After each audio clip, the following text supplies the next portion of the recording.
Art students, Brian Proctor, the art teacher, back again with yet another video. So we're going to do another action pose position tutorial. So the premise, the idea, I can't think of the word, it just jumped out of my head.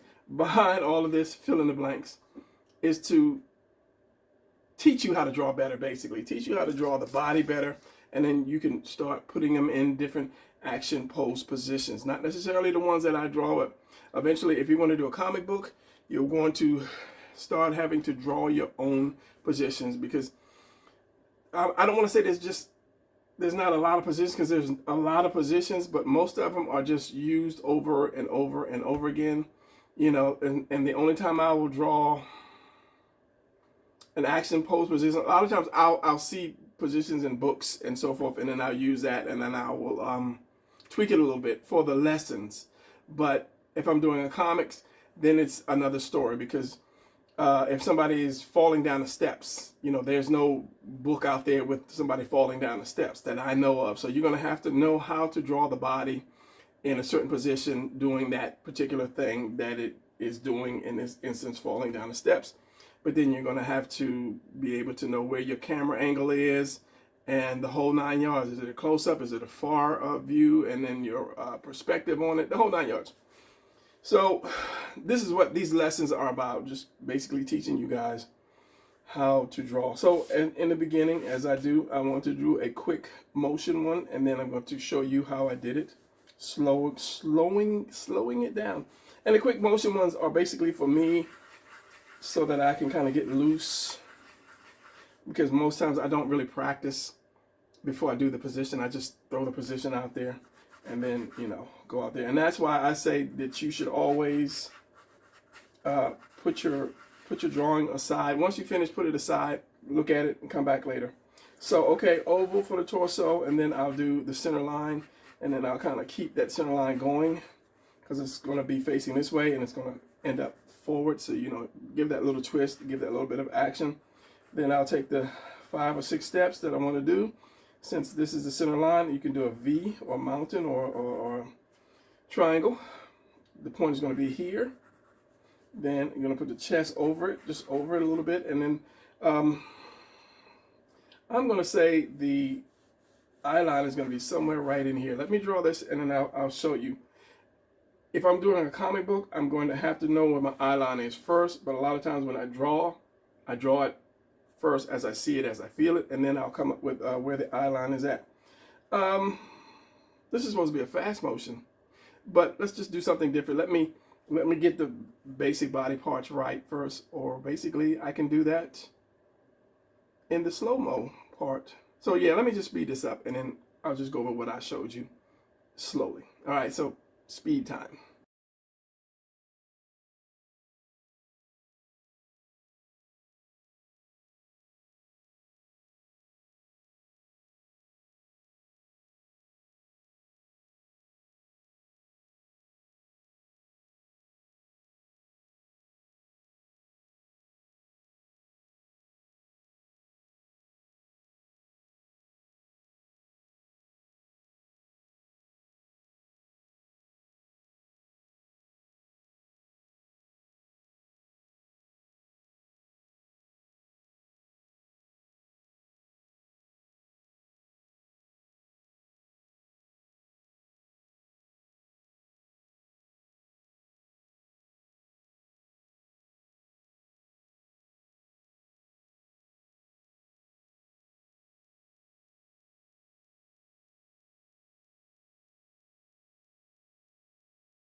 All right, so I'm going to hold it right here. At this point, you've seen the rough sketches and you see what I've come out with. So at this point, before I even attempt to try to want to ink it, I want to kind of get it out of my way, get it out of my sight, and then come back later and then see where my mistakes are. A lot of people might be saying, well, how do you know where your mistakes are? When you draw something so much and you walk away from it and then you see it again, you'll know. It's just like spelling. You look at a word and you're like, or instantly like, hey, wait, that's spelled wrong. You know, because you've done it so much. You spell so many words. that when you can see it, you're like, oh, okay, that's wrong, or that punctuation mark shouldn't go there, should go over one, you know. So basically, it's like that. The more you draw, the better you become, and you'll always have it, even when you put it down for a while and you come back. It may be a little harder to get back into it because I used to be way better, and then I stopped for maybe like a year or something, whether it was from, you know, life or depression or whatever. I don't know what it was, but I know I stopped for a while and worked, and then I just got real back into it. So, you know, don't slow down. Even if you draw something for just a few seconds a day, or one particular thing a day, you know, even if you're good at drawing this, keep drawing it. Keep drawing this again and again, and then adding to the shape. Say, okay, the bicep is really not round, so it's going to have, the bicep is going to cut here, and the tricep is going to go over here, and just kind of work, you know, work that out to where you're getting that perfect detail. All right, so let me, I also feel like I have something hairy in my mouth or something. I don't know. Let me do this. I'm looking around like, what am I doing? Okay, so the slow drawing.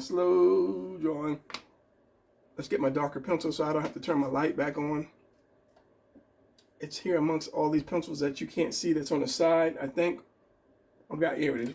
I got like black pencils and black pens all side by side. It's kind of hard to see which is which. All right, so this is not just a draw. This is probably a pencil I found at work. A lot of people just like drop stuff and leave stuff, and you know, pick it up.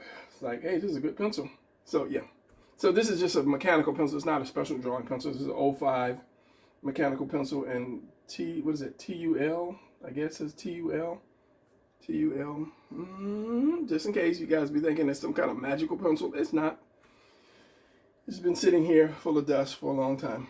All right, I'm still looking around like, what am I doing? Okay, so again, start out with the torso. The torso is always going to be, and since I got my little man here, let's use my little man. Let me disconnect him from his little pod. So the torso is always going to be that roundest, and this is just the torso. This not the stomach, just this part right here. This is what we're doing, the torso. Now be careful not to make it too inflated. You want to have it more like that, but open a little bit more, not like narrow, thin like that. So I'll always do, this is why I continue to circle. Somebody asked me that a long time ago, why do you keep circling? It's until I get it right, until I get that shape right, then I'll stop circling. I think it's some skin in my mouth, eating some potato chips. Maybe it cut my gums or something. What kind of potato chips are you eating? So as I say, you have this, and then you want to find your center line, which is going to be turned that way, and we're going to give them a little twist. So, and then we go to, so this is going to come almost halfway up, this V or this diamond. That's not a diamond, that's a triangle. The chest is going to go right over that, and of course the collarbone is going to go over that. Now at this point I can say I want to tilt the collarbone up a little bit. So if you tilt it, you have to tilt the chest. You have to tilt the chest, and this is kind of like going to stay kind of like it is. So we have that. Then we have this is going to be the shoulders. Let's go down and let's do the tuna can. So this is the end of it. Let's say I'm going to change the chest. I just want to do this so you can see where it's going, what's going on. So from this point where this circle connects to this and where this circle connects to that, that's your turning point. So this is where your chest is going to turn. So this comes in, remember, so you want to have your waist on the outside. So this is going to be the little tuna can, hockey puck. Basically, it's like this. I think I might show this in every video. It's basically like that, and then this is your torso on top of it, and this is your house on the bottom. So 3 major components to drawing. Those 3 shapes. Get those 3 shapes, twist them, turn them, angle them, and you're good to go. Because this is the hardest part, is right here, the body, you know. So I can bring this in more, give it a little more of that. And you got to remember my regular drawing before I just draw a whole new picture. So under that, you have your house. Upside down house is what I call it. Because when you draw little things that you're not afraid of drawing, it makes it easier. So if you flip that up, it looks like a house upside down. If I flip it up, I'm not going to flip it up. So this, this is just me. I like to put this little V there and then round it out. I do the diamond just for you guys because some people, I used to do just the upside down U, And I've seen a lot of people, they would send me examples and this was really crooked. So just do the diamond first, then you can round it out if you choose.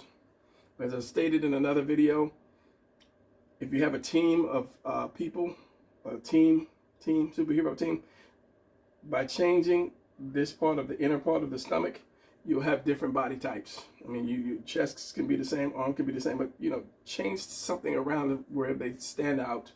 And then just remember that little change every time you draw that person.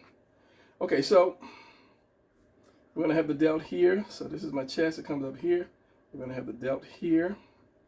I'm gonna have to change this collarbone. That's gonna be into a V because this hand is gonna be up. And remember, at the top of that collarbone, that delt falls right there. All right. So what's gonna happen is this chest is gonna come from around that delt, wherever that delt is. It's gonna come from around it like that, because that arm is gonna come out from under that. So depending on the angle of the arm, check this out. Depending on the angle of the arm, it determines how long it's going to be, or the amount of it pointing at you. As camera, this is really weird. Pointing at you. So let me take my man again, and here he is. So the arm is down. The more it comes up, the narrower it's going to be till it actually disappears. But I have this one kind of like that, or kind of up a little more. Hard to do it in the camera. So this cylinder or cone turns more into just an oval. So simple part is you have that. So you have your first oval here, and then you put your second there. So if I do, this is going to be this part right here. This is going to be the delt. Okay, that's circle. So I can put another circle or oval right here going into the delt. So that delt is going to come off like that, and this piece is going to come around. This is the rest of your shoulder. So we got the delt right here. We got the bicep. Tricep is this oval. Now I'm going to put another oval, and it depends on the position of the arm. It determines where I'm going to put that oval. I can put one right here, and I can stretch it out, or I can keep it the same distance, meaning it's pointed right at me. Point like, you see this. It pointed right at me, the hand. Every time you do the hand, it kind of gets in the way. It doesn't get in the way. It covers up a lot of mistakes, so it's easy to do that. So you have that, and depending on how much of the angle you turn it, it tells you how much of an oval you will do or you will not do. All right, so I'm going to do this, and because I have the wrist, I'm just going to do this first and then get back to this. Do this, and let's say I can put the hand right here. So remember, this part is narrow, and then it comes out into the medial fatter part, because there are two bones here. There's a bone here and there's a bone here. And when you twist your arm, those bones go across one another, and that gives you that little definition, which I don't have right now. It just goes across. It gives you that little definition there. So yeah, so you have this, and then you have that, and then there's the hand right there. So if I decided to make that, point that at me more, or point that at you or the reader more, then I would have even less. So back again. I had a phone call, quick phone call. So again, depending on how much you're going to point this hand or this part of the arm, forearm at you, you have this, and then let's use red. It determines, you can bring it out way up here, or you can bring it way inside the circle, way inside that oval. And then you have another oval right there. And of course, the more that I point this arm at you, the less of the forearm you're going to see. Come on, get it on camera, because that hand is going to cover up that forearm. It's going to cover that forearm up. So that's a lot less drawing you have to do. So then I put the hand right here, and then it's now pointed at me. But for something like that, I'd still maybe put just a little bit of narrow part, maybe, depending on the angle. So now you know how to make something point more at you, at the reader, not at you, at the reader. So we have this, the delt, we have the bicep, tricep here, and then we have this. So I'm going to put this up here like this because I have it up at an angle. So I'm going to put the hand, then I'm going to put the narrow part, and then from there, I'm going to do that. Well, this one goes up more. I'm not trying to get it exact. I'm just basically showing you, but I want to get it as close as I can. So if I erase, it's going to be kind of like this. Because this curves around, because that's a muscle. Like that. And that's why I leaned them down a little bit, because when you throw that arm up, this shoulder is going to naturally be higher than that shoulder. So lean them down. I can even bring this shoulder down a little bit more. And then so you have your lats. You have this coming around, and you have your lats here to come down here. And this is where your obliques hit. You come down, bring that down. Your obliques riding right on the side of that. And of course, your waist, hips, messed up. Hips, okay. So we have those three pieces. Once you get that and you get your lean and you get your muscles connected right, I think I did cut my gum or something. It just feels like something in my mouth is hanging. Part of my gum, probably.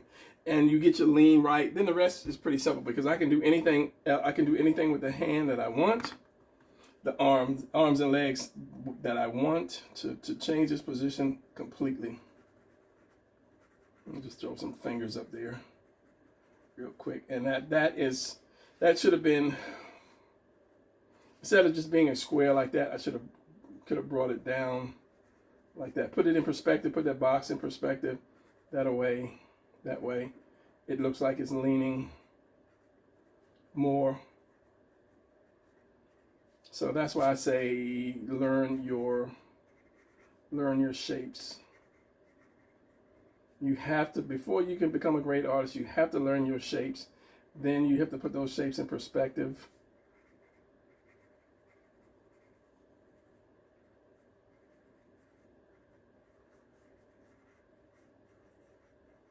And then you'll be a lot better for it. Did you even see that? Because it's kind of hard to see in my monitor, but this is just, yeah. All right, so we got one leg up, one leg down. Let's do this arm first. So this arm is going to be kind of going back, so you're only going to see a little bit of the bicep. You're not going to see all of it, and then the arm is going to come out. And I always put a curve. You know, if you do the cone, which is easier, do the oval, do the cone, chop the cone off where you want the hand to go at the wrist. I usually like to curve it, put a little curve to there, and then the fist. Anytime you want to do a fist, that way you have your oval, or your oval, and then you have another oval. That could be your thumb. Square that off. As I said, I'm going to do a hand video eventually. Square that thumb off. 1, 2, 3. It depends. Are you going to show some palm? It's just like doing the box again. Here's my box. Here is the side of my box, like that. Going back in perspective. Here's my thumb. I can bend that one.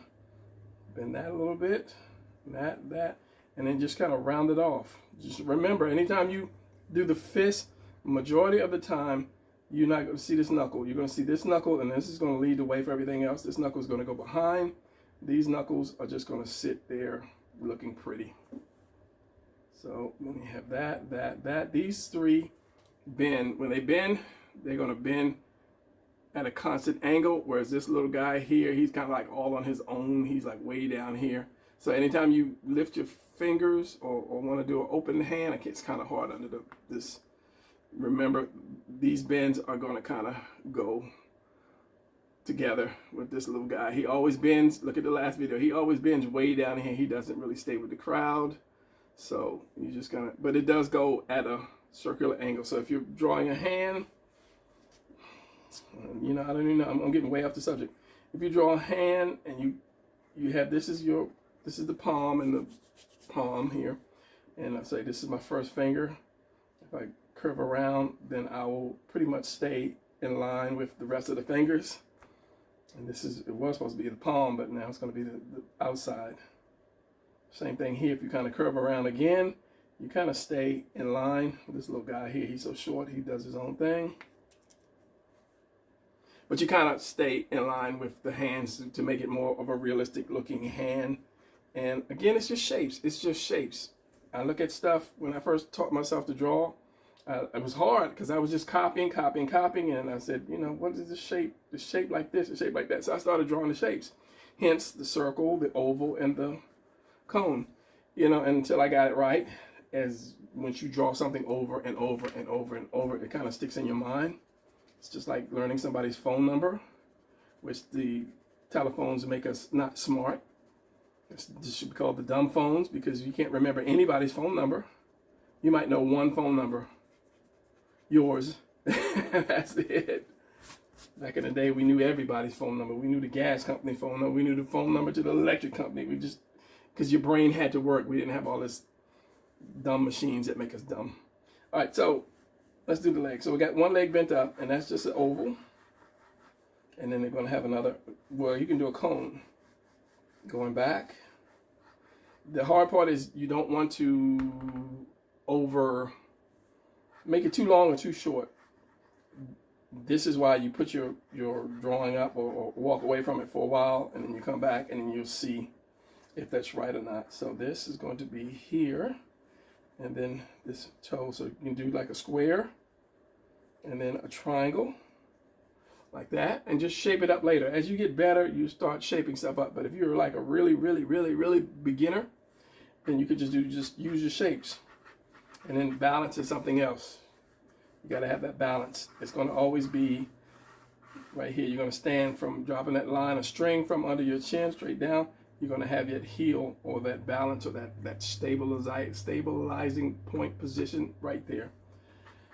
So okay, oval.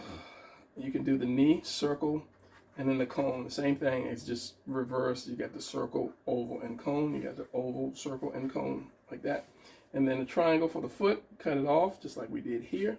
Cut that off, and then half a triangle, I'm sorry. Coming in is going to be straight down, and going on the outside is going to be more like that. So if I do a triangle, like that, cut it in half. This is going to be the foot. Here's my leg right here. Here's my other leg right there. He's standing at attention. Put a little bend in the foot, and then I have 2 feet, 2 legs. All in the shapes. Okay, so since I detailed that one, I have to go back. I'm not going to really detail this one, but I just want to give you the shapes. And you keep going. Remember, you have your knee here. Your knee, I usually do knees like this. What is that? Like a gem shape. And then you have the meat on the outside of your leg. It curves outside of your leg. This is the inside of the leg, and it curves in and goes down like that. And your calf comes around, and it follows that all the way down to your ankle. Same thing for the other side. I think you have less on one side than you do the other. Less of this. And then it comes around and down. So if I did that in red, here's my knee. And it's an open kind of gem. And then there's meat here, it goes down, curves around. This one comes down and it curves around into your foot. And it's kind of the same as this. It's just curves down, curves and comes into the wrist. All right, so the head is another part that gives you, it can be drawn last. You see, I didn't even touch the head. A lot of people draw the head first. Don't do that. I don't care what they say. Don't do it. Because you'll end up putting so much detail in the head and saying, oh, that head is wrong. And if you mess up with that head, you get a pretty face with good scowl and the teeth are correct, and you have to erase that. This is why we give up as artists. This is why we give up as artists, because we try too hard in the beginning. So here's my head, whatever size I need. Here's my neck that goes to a V down at this point where your collarbones connect, and then it comes up for your neck, depending on how big you want your neck, how thick you want your neck. Then you can bring your shoulders or your traps up. But this guy brought it down. I brought his head down, so his head is right there. His chin is like right there. But I think in the beginning I put his chin up, like he's looking up. He's like, you know, looking up like, what is going on? But no, I wanted to give that evil kind of like, I got my weapon here and I'm about to come down and defeat your army kind of look or kind of stance. So I brought that down. Let me continue with the red. So right about here. And you don't want to make the head too long. Something that I tend to do sometimes, make the head too long. And if I'm doing a straight face, if you have trouble doing an oval, do a square, a rectangle. Can you see that? Am I still focused? Okay, do a rectangle like that. Center, center. Then you figure how big do I want my chin. I like the chin in the inner eye. So this is my eye and this is my eye. Your chin, I believe, is that size, but depending if you're doing a bruiser or somebody like that, a bruiser as in a big guy with a big chin, a bully or whatever. But you can use that and then come up here. And if you didn't know, right, this is your jawbone, the connection to your jawbone, and your mouth is right at that. Comes right across there at these 2 points. And it stops right in the center of the eye. So you have one and then the other. End of your mouth right there, right there. Do like a lower lip. If you want to do a full lip, you're doing a woman, you do a full lip. And there is a little loop like that. That little I forgot, philtrum is I think what it's called right there. Snot catcher, as my grandmother used to call it, because we always had runny noses as kids. And then your nose goes like right up under there, and then you're good to go. Now it depends on how much detail you want to put in the face. But these guidelines are the lines. When I don't want a small pen, I pick up a small pen. These guidelines are the lines you follow to kind of do that perfect face. But there are other things you do, like the temple kind of sucks up in here right up under the eye, and it goes up, and it can make the brow line. That's a brow line, your hairline. Okay, that goes up. This comes out a little bit, and this goes in, and you can have that cheekbones, or this can come out more. You can, depending on what you want to do. If you want to do the villain. So drawing a face is like, there's 100 different ways to do the face. And then, like I said, that little philtrum right there, you don't have to do that. And that basically shapes your top lip. And when I'm drawing so small, you guys probably can't see it. Zoom in, you can see it. Like that. Bring that lip up since it's so wide. And then you can have that part that comes from the chin. Yeah, and then you add your detail to make it more realistic or more cartoony or however you want to do. Your ears are going to be like right over the eyes. Is the eyebrow. And the nose, your ears like that, another ear like that, and then your chin, your neck can be as wide as you want it to be. I'll do a face tutorial later. I've done enough of those. Okay, there you go. I'll bring it down a little bit, curve that down, which means he's looking down, and there's my nose, and there's my mouth. And my neck is there. So that's going to be it for this. I'm going to bring this up. This is going to be the line where this is. These knuckles are, I'm looking in the mirror, where these knuckles are right here, and this is going to be the ends of the fingers, which is holding the staff, spear, whatever I decide I'm going to make it. So those are the shapes that you use. You just use this shape right here, and then you can cut out your fingers.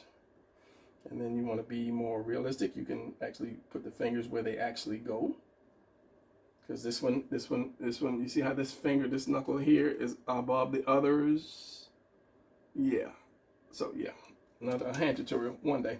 All right, so that's going to be it for this position. This is just a rough, and then you can redo that and put his little mountain or whatever he's standing on. He could be standing on a big skull, big, you know, whatever skull. He just defeated the giant skull monster. Anything. This is why I love comics, because you can do anything with that. So what I'm going to do is I'm going to put this away. I'm actually editing a video that I shot last night, which it was too late to get it up. So I'm editing that video now, and which gives me time to turn this away or turn away from this, and then come back later and then redo or do the finished touches for that. And one thing I do is I'll ink it, which I'm not really I would say I'm the right penciler first, then writer, then inker first. Inking is not my forte, and that nothing pisses me off more than doing a nice drawing and then ink it and then I screw up. Oh my goodness, that makes me want to give up. And again, this is why artists give up, because they really don't have the teacher and they really don't have the patience to do it. Some, I mean, you just got to plow through and keep on going. Yeah, so I'll sit here and I'll just play with this drawing until I, till I get it right or get it wrong. Something I want to, looking at this. Yeah, I mean, that's right, but I don't know. We'll see. I'll ink it and let you know what I changed. All right. Yeah. All right, so here we are with the final product. And one thing I want to do is I want to darken this a little bit because this is the screenshot and you can't see if it's not dark. So anyway, this is the final position or the final drawing. But as I said, I'm going to ink this and put it in my next book. All my drawings that I do from here on, I'm going to put it in the next book so that you have a nice thick book of finished drawings. And it's been a couple days since I did the video, and looking back, number one, I dropped his shoulder down. Number two, which is the biggest thing, I had his hand going back with the staff coming forward, so I had to tilt his hand forward so it could come forward, because I had his hand going backwards with the staff coming forwards like that. So yeah, this is why I say stop and look at your stuff, and then I'll probably correct some of this in here because it's looking a little wonky to me. It might be right, but right now it's just looking a little wonky. So yeah, anyway, this is it, and this is why I say always stop and then just give at least a couple hours and then come back and then adjust it.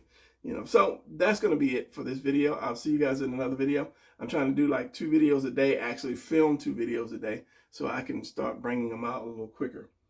So no bragging, no rambling. I will see you guys in a nice little flowery spear to stab you. If it stab you, you get stabbed. All right. Oh, we try to make something different in comics, different kind of weapons. So yeah, I'll ramble and I'll have another 30, 40 minutes in this thing. So I'll talk to you guys later. I'll see you guys later. I'll draw with you guys later. Later.